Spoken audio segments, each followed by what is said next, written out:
You ask Tiger to solve. This deals with linear equations with one unknown. The final result is I equals 3/2. Let's solve it step by step.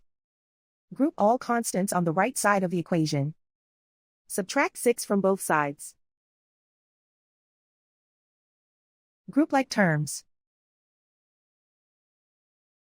Simplify the arithmetic.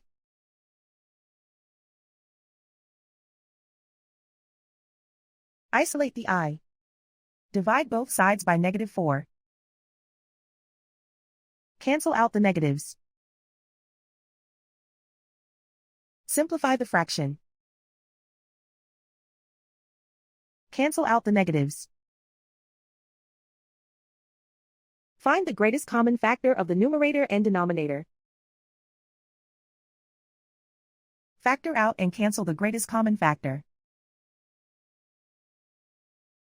And so the final result is I equals 3/2.